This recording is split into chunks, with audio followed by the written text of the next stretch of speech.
I just put my seatbelt on beforehand, so I thought we were going to travel through time. Use this car and a computer. Yes, that's what that screen is. Yeah, my Garmin will take us to the past. I really want to go to a 50s diner, and Lord knows those don't exist anymore. Where would you time travel to if you had Me? the option? Yeah. Probably the 80s. Do some coke or... Well, I could do that now. It's all right. But in the 80s... 2% of the internet still thinks I'm a cokehead, so... No, actually, I would go back to the disco era. And embarrass myself because I can't dance. I just like the music. Well, everyone would be super into it, so you'd be in the right crowd. You know? They would be very high, so I probably would look very, very good. I would not be, if I went back in time, I would not be, like, hanging around Springfield.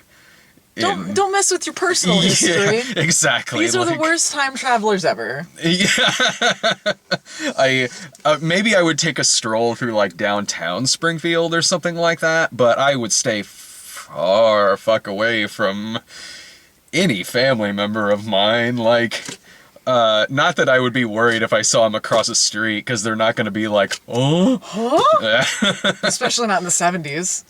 Or 80s. Yeah, exactly. Yeah. Like, back when my mom had that sweet perm when she was going out disco dancing. I really like this movie, honestly. I genuinely like it as a movie. Yeah, I do too. Like, if I made this movie, Time Chasers, I would be so proud of this movie. I mean, as much as they make fun of the lead in it, I see what the director saw in him. I do too. Because he is a likable guy. Uh-huh. And he, I remember hearing that he did stunt work around the time. So he does these stunts. Yeah. Like, unless has to be like two of them and there's doubles. You know? Yeah. But otherwise, I mean, like him falling off that waterfall after that bike chase, that was pretty impressive. And yeah. And he did part of this movie with pneumonia. And you can't tell. You can't tell where he had pneumonia. I think maybe the warehouse scenes is where he had pneumonia. But, yeah, and he's doing fight scenes while he has pneumonia. So, I mean, he's a trooper. Yeah, like, I actually think it's really good casting, because... The worst one, honestly, is Lisa. Everyone else, I think, is fine. I mean, Lisa's probably the more forgettable one. Sometimes her acting's a little shaky, I think. Yeah, well, I mean, the acting on the part of JK isn't great, but it's awesome B-movie villain. Like, he's really entertaining. Like, time to find out if you're a team player or not. And the main dude, like, he actually covers a bunch of bases in terms of his casting, because by his looks, it's like, okay, I buy this guy knows a lot about computers from a movie stereotypical point of view of like what somebody who knows a lot about computers and who could maybe make a time machine looks like.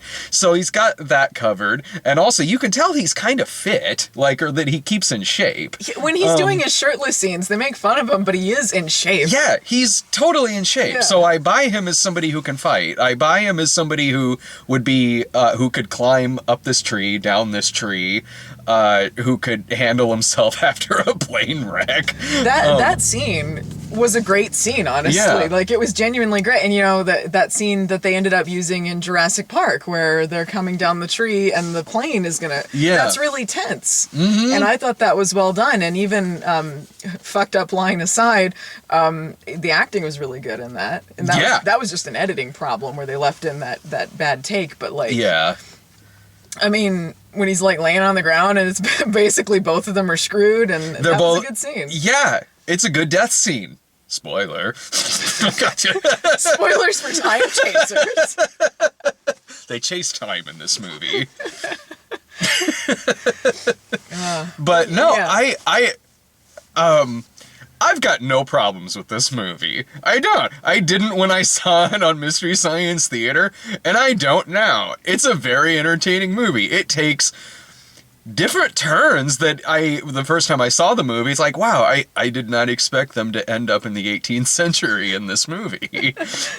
And they did. Well, it's ambitious and it's earnest. And honestly, if you are earnest with your movie, the chances are that's going to win me over. And that's honestly, I think, what really wins me over about this movie, too, because I totally agree. And I felt the same way the first time I saw the movie. It's a very genuine film. You can tell from frame one that the people who made this movie really loved making this movie. And not in any kind of ego trip or anything like that. They just really wanted to make a cool, entertaining movie. And they did. There's not a boring section of this movie. There's plenty of what the fuck moments, but that's good. In the case of this movie, that's really good. It keeps you entertained through the whole thing. It keeps the movie unpredictable. I think there's charisma in terms of the lead guy, and the JK, the villain, is an awesomely early 90s, late 80s, cheesy, evil CEO villain. It's the perfect time period. Like, that's exactly my jam, is like early 90s, where when they have the goofy sci-fi premise and the 90s technology with the shitty computer graphics on the old-ass plane. The floppy disks. The random Back to the Future references throughout it. Like, he has the poster and a cutout from Part 3 is in his room. Yeah. The guy's name is Marty. Yeah. I love that main dude's name is Nick Miller. You don't watch New Girl, do you? I don't. Jake Johnson's character on there, his name is Nick Miller. Oh. So I forgot that the lead in this, his name is Nick Miller. So at first I'm like, I want a New Girl episode where Nick Miller thinks he's invented a time machine by, I don't know, maybe strapping a toaster to his bathtub or something. I want to believe that this is maybe no, it's not his father, because Dennis Farina played his father on there. Some distant cousin. They're somehow related. To the same continuity. Nick Miller is often trying to invent things. Well, there you go. Yeah. One time he and Schmidt proposed the swoot, which was a suit made of sweatpants material. Well, it's the same thing as time travel, really. Oh, yeah. Let's go to the future and see if this pans out. Man, any kind of time travel movie, they always make the dumbest mistakes that you do with time travel. And surely there would be a better way to handle these kind of plot elements without making your heroes really stupid at the same time. Like, it's like, do you think there would be no negative consequences to selling time travel in any way? Because even if the person you sold it to, or your idea to, had genuine intentions, if you meant to have this for public consumption, someone is going to do something stupid. Oh, the world will blow up. Something. It would end everything. Yeah, everything. Any kind of existence of life, big to small, would cease to exist. If I don't know, somehow invented a time machine, because sure, strapping a toaster to the bathtub, like I said. As you do. Yeah. Time stopped. I'm dead. So I would keep that shit to myself. Like, I would just, honestly, at the end of the movie, I wouldn't have deleted it like Nick Miller did. I would have kept it and just, I don't know, used it on my own and just kind of not told anybody about it. Yeah, like, the worst thing you could do is try and sell that to someone. Like, no way. No way. I wanted to do a time travel movie one time that was about two guys who, I don't know, somehow they don't know, maybe they're like, dude, let's touch the tiki idol head or whatever. And they end up going back to the 1980s, and then they're like, woo, back to the 80s, this party. So they have like 24 hours of like hardcore partying back in like probably like a stereotypical 80s scene. But then they realize they're stuck. Crap. Then it turns into, we gotta get a job. Like, it actually gets kind of dramatic. Because they don't know how to get back, and they don't. Amazing. The end. Starring Nick Miller. Nick Miller and Schmidt go back to the 80s. As far as time machines go, that old-ass plane with a computer in it, it's got some charm to it, I like it. Yeah. Yeah. It does. I enjoy that. It gives it a certain level of ambition for it's probably as low a budget as a movie as this is. I don't know what the budget on this movie was, but you can tell it was low. Yeah, I mean, he used whatever resources he had, and honestly, did a good job with it because, I mean, like you said, it covers a huge scope of things. You've got, like, the apocalyptic future, which is mostly just an alley and a warehouse, but it's used effectively. It doesn't feel like, you know, they're just in one room and like... You know, they use what they have. And, I mean, you see on the computer kind of the ruined city, and I think that's enough. That's fine. Like, I buy it. I buy it. I'm invested enough in this movie. The movie's entertaining me enough.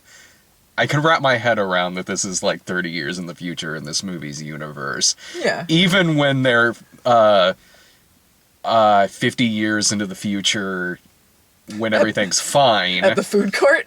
The food court. The future. And it's like future, like, you know, that time in the 80s and 90s when it would be like, and the 70s too, when it would be like the future if trends never changed, you know what I mean? Like, yeah, everyone's in the neon spandex. Yeah. Everyone's riding bikes, I guess. That's the future. Yeah. Like, you know, like Back to the Future too, where it's like, this is, you know, 30 years into the future.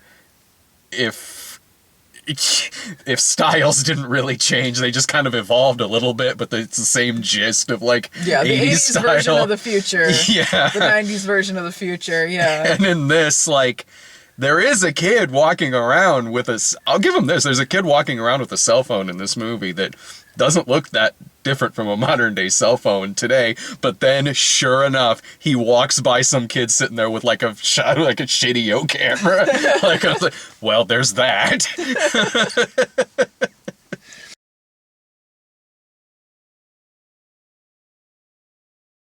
They had the Revolutionary War reenactors, and yeah, they're reenactors, but for the most part that gives it some scope. I don't know about the realism of like, hey, that guy is a spy. Okay, I guess we'll go shoot him.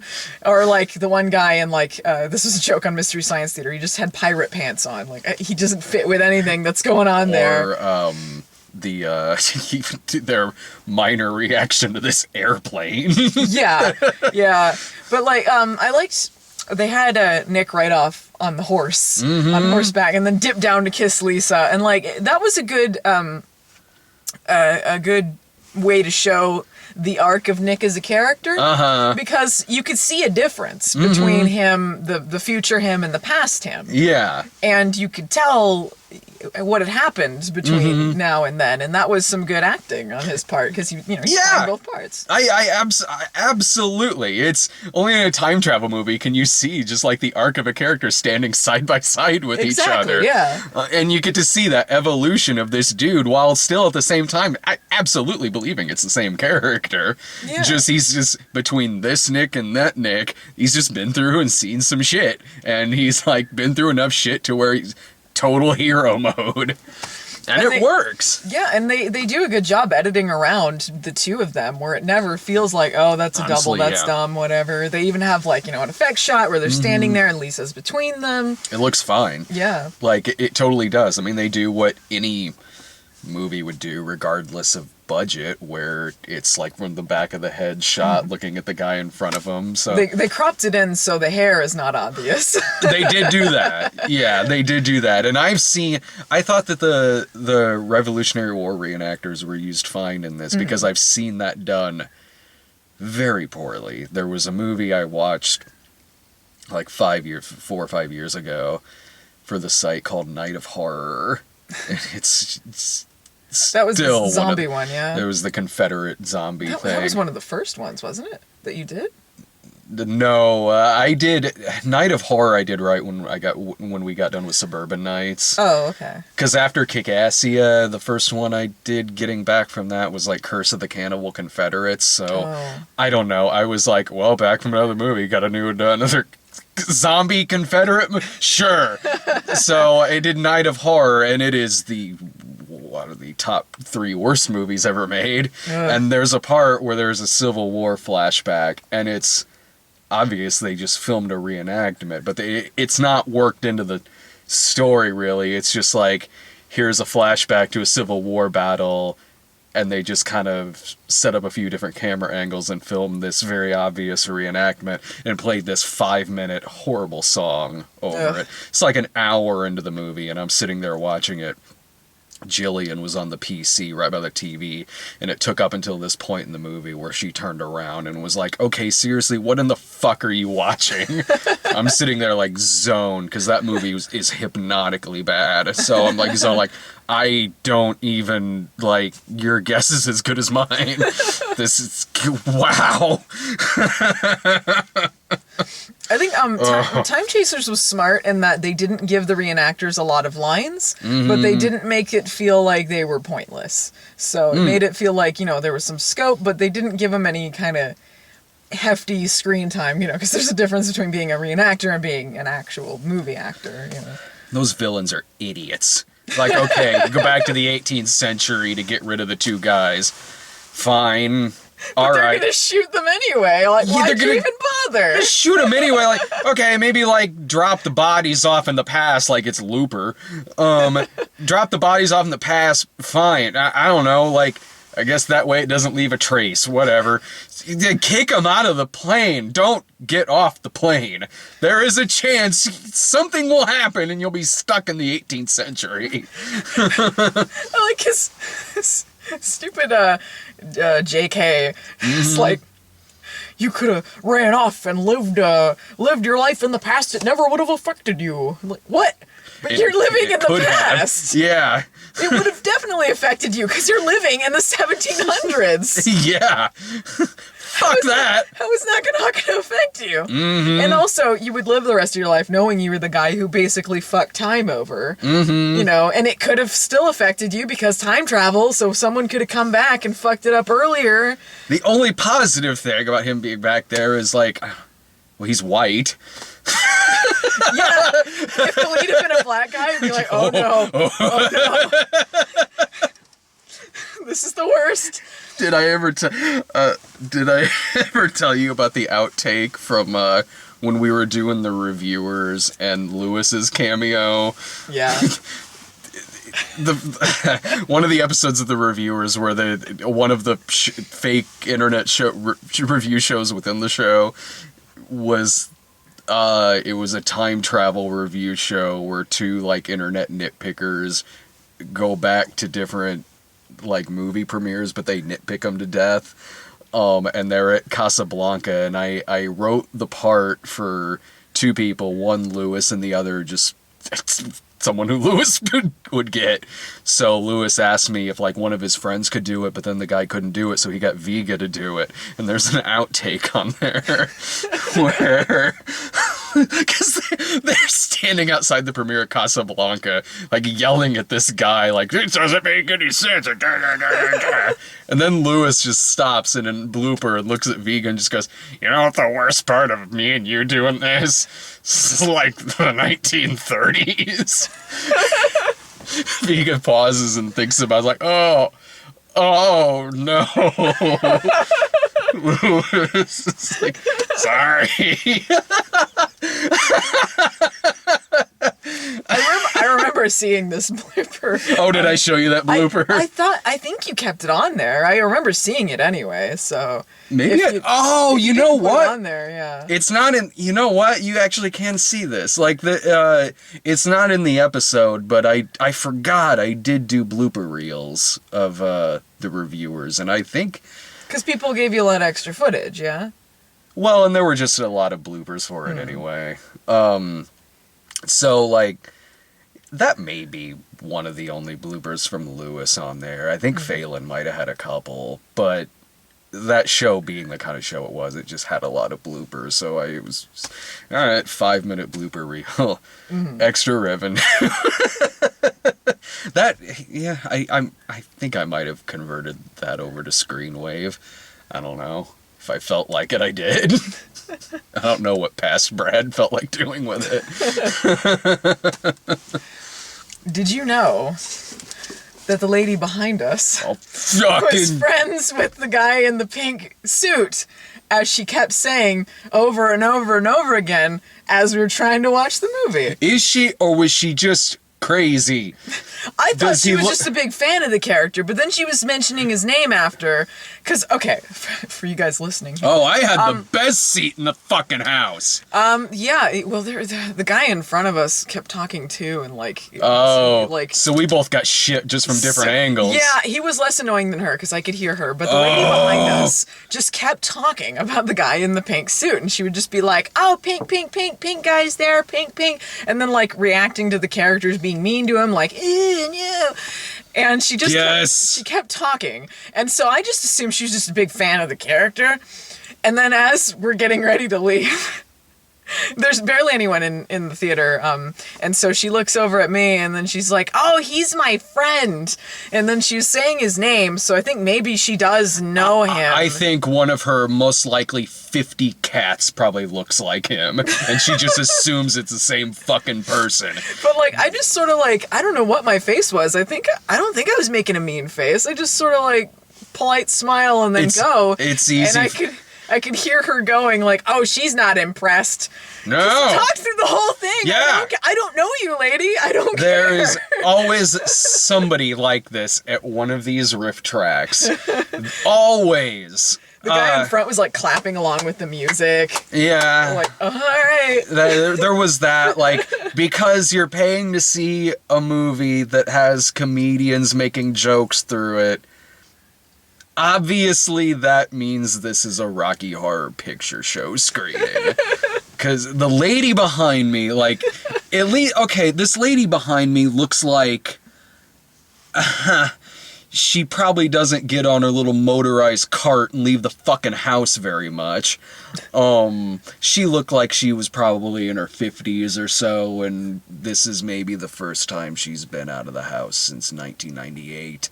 So, like, yeah, all right, fine. And her friend, or whatever, were right behind me, and they kept leaning up and putting their arms over the seat, like, next to me. They were leaning up like this. Oh, I did, because her mouth was right next to my ear. Well, she was bugging you. We could have moved. I didn't realize she was doing all that shit. Oh, she was. And it wasn't just about the mustache guy in the movie either. That's mostly what I heard, but... Oh, no. She was, like, repeating the jokes. She was repeating the jokes. She was answering questions the movie characters were asking. That's not right. Don't do that. And there's a time and a place for that kind of stuff. And it's in a movie like No Good Deed. Well, it's not in a movie where the joke's already in there anyway. Like, you don't add your own because you're waiting for the jokes for the professional joke makers. Yeah. I guess if you're just in a bad movie anyway, it's like... whatever. I understand. Yeah, because when Brian and I are at a bad movie and we're the only ones there, we'll lean over and say stuff to each other. And yeah, we certainly don't announce it to the audience. Uh-huh. I think she did yell something at one point. She did. Yeah, what was it she said? It was about the guy, like, there's pink or whatever, because the guy was wearing a pink blazer. Yeah, yeah. And I was wishing to God, like, that Dave was here. Because if during God's Not Dead, if Dave could turn around to a 13-year-old girl and tell her would you kindly shut the fuck up, he would have had no problem throwing a cup of ice on this lady. Me, like, I couldn't turn around and say something to her because she wasn't an annoying teenager or anything like that. She looked like she was probably somebody's dear, precious aunt, who, again, probably just goes to church and to the grocery store to get her soap opera digest, and then goes home and watches 18 hours of NCIS. Like, I couldn't turn around and say fuck you to this lady. If she was doing that, I probably would have said, like, do you mind or something. I don't think I would say fuck you, but if she was, like, leaning and shit, because, like, I didn't hear everything she was saying. She was loud enough that I was catching stuff. I heard her more than I did the jokes in the movie. I thought you were being, like, a little quiet. I wondered if that had to do with it. It had everything to do with it. Oh, God. And honestly, it was a mixture of that. And also, Time Chasers is the kind of movie to where, like, the jokes and the riffs are funny, but I'm also genuinely watching the movie. Yeah. So if, like, a joke lands, then I'll really, really laugh at it. If it doesn't, I'm watching the movie, you know?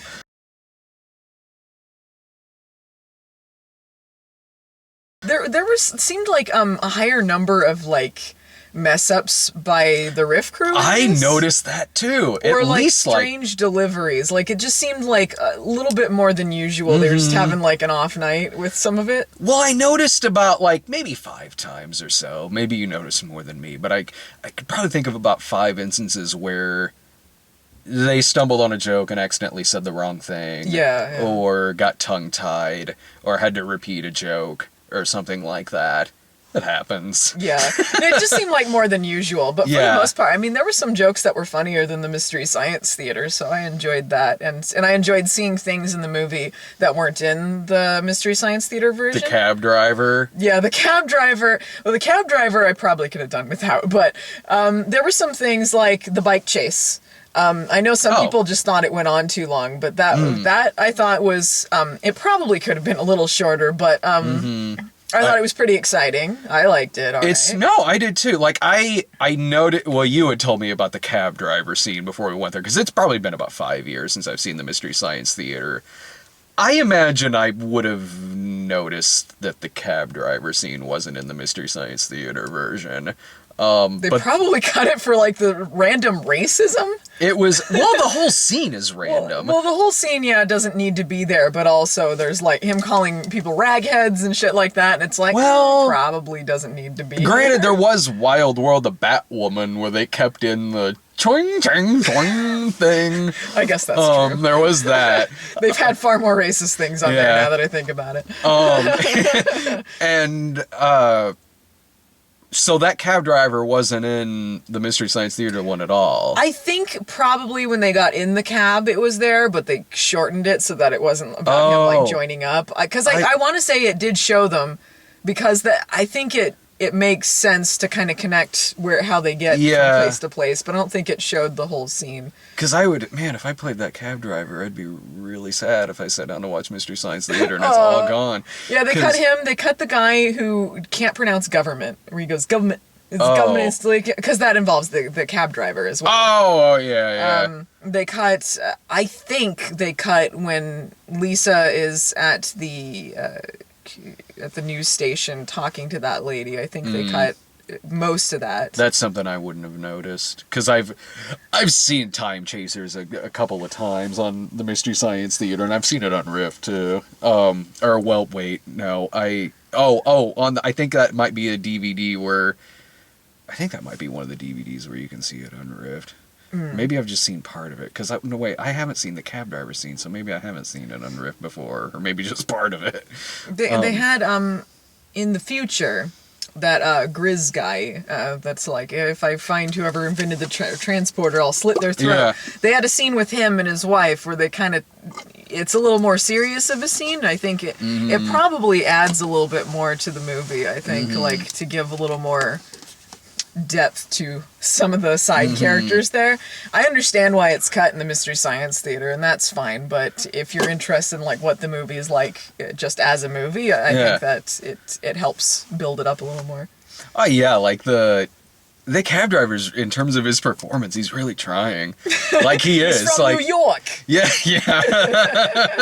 I went through the kung fu. I want some chunky monkey. That guy is making the most out of this character. Like what would just be a forgettable character.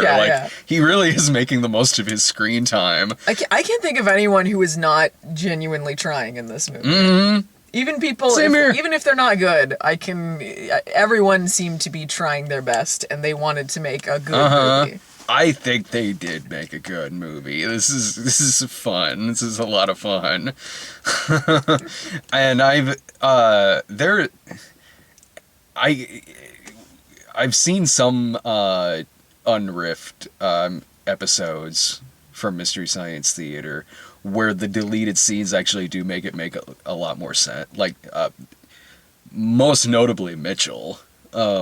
The unriffed copy of a cut of Mitchell. Have you ever seen that? No. The unriffed one? I haven't seen a lot of them unriffed, truthfully. Oh, a handful of them I have, but Mitchell unriffed there's plot points that make a lot more sense.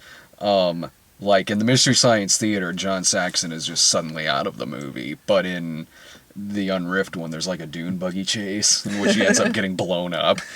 There's like more, like at one point Mitchell kills a guy by like slamming his head in a car door. Man, if you thought the love scene in the Mystery Science Theater one was gross, the unriffed one, there's a blowjob sequence. Oh, God. Like, fuck. Joe Don Baker is one of those guys who's like, seems like he's giving his 1%, but it's completely awesome. Yeah. Like, he is the least likely hero. Because they make fun of Nick in this, but, like, the guy is fit and can do this stuff, and he's likable. Joe Don Baker is, like, the anti-Nick Miller. But Joe Don Baker does things wisely in that Mitchell is the kind of character that's how you should act when you're playing that's supposed to be the character. Yeah. But that was sort of him, and there was the other one they did with him. I don't remember the name of the movie. Texas, that's just Final Justice. Yeah, and that's just sort of the character that he played, which is fine. But, like, such a slobby, unlikely hero. It works Nick, with, you can see what the heroic elements are. It works with it works with Joe Don Baker, unlike in the last 15 years with Steven Seagal, where definitely not. Where he's like he's not sliding across the floor, his doubles, close-ups where it doesn't make him look as fat, you know. Yeah, I've seen Manos Unriffed, Pod People definitely. Squirm. I saw Squirm. Squirm is one of those that seems like a watchable movie on its Yeah, because I saw Squirm before I even knew, before it was even on Mystery Science Theater. There's got to be a couple that I have. And Kitten with a Whip. I've seen that unriffed. That one was pretty good. Yeah, that's actually a really good movie. The Danger Diabolic. I've seen that one unriffed. That's a really pretty good movie. It's a really pretty movie. Yeah, it's beautiful. Great, yeah, I love that. It beautiful, like fucking Italian exploitation looking stuff.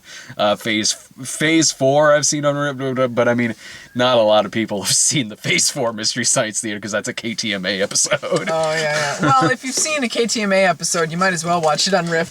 There's very little comments. That's very true. Yeah. I'm not sure how much battery or tape is left on there, but there was the fire truck short with Chimp the Fireman. Chimp the Fireman. I love when he's smoking. When he just starts smoking up there, like, he's got to learn how to smoke like a fire chief. Poor monkey. You know, there were things, too, because of, like, safety and standards in animals back then, that they did not have these same safety standards and things that they cut around. Like, I'm pretty sure when he jumped into that net and they cut away really quick, like, it was not a good landing there. Like, it seemed like he was probably pretty close to the ground. This has got to be 50s, I guess. Yeah, at the very latest, it would be 50s. Shorty the Chimp wants to be a fireman, and why not? I can think of several reasons why he shouldn't be a fireman. I like when they're like, they gotta go stop this fire, but wait, Shorty's forgotten something. Chimp. It's like, what? You have to wait for this useless monkey to get into his outfit. There are people that are gonna die. They need to rewrite this to where it takes place on 9/11. Oh no! Oh yes. New by Pureflix. Just a net and him showing like, yeah. Wait for Shorty. The towers are falling, but Shorty forgot something. This little girl forgot something in the towers. Shorty's gotta go get it. Shorty can't decide whether to drop the doll from the tower first or leap all the way. Guys, please don't do this. This is bad. Oh, this is such a fantastic idea. Just think of the conspiracy theories.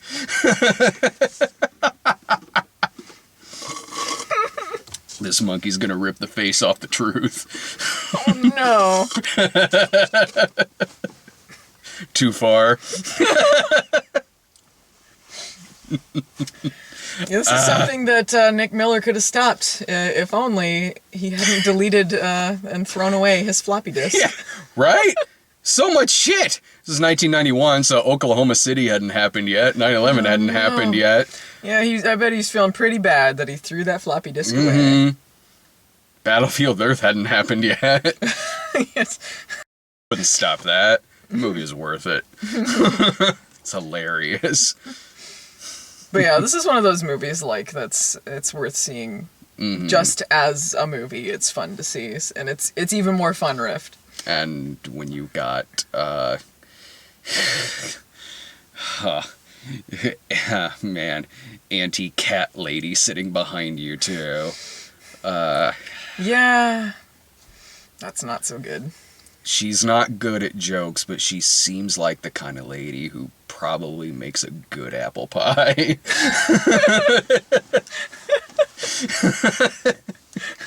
That's what you should have told her. Yeah. Aunt Burger, you're not funny, but you make a good Thanksgiving dinner. I should have said that. That was a compliment. Yeah, sorta. It would probably right over her head. Mm-hmm. How did he know my name? That's your name? Just when she's like, oh, she's not impressed. It's like, look, even if you weren't annoying through this whole movie, I don't know you. I don't know you. I don't know what to say to you. I could think of two things to say to her. I kind of went, she said something, to the both of us afterwards, and I don't know, I just kind of looked over and just went like...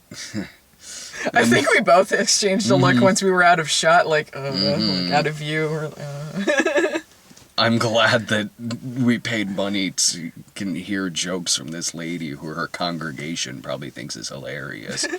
Well, and because there were barely any people in the theater, too, there was no reason for her to be sitting right behind us. They No! Anywhere in the theater, because we were one of the first people. They showed up after. Now There's no reason for that. Give her a break. It's probably been a while since she's climbed 3 stairs. I don't like this lady. I'm sorry.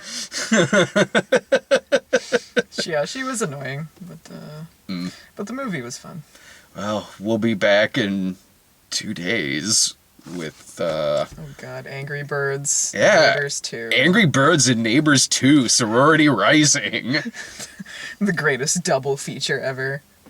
It's going to be the best double feature since the road chip and Sisters.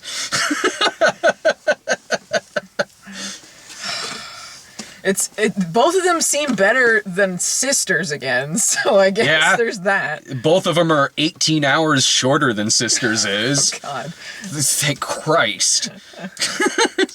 We'll see you then. Later.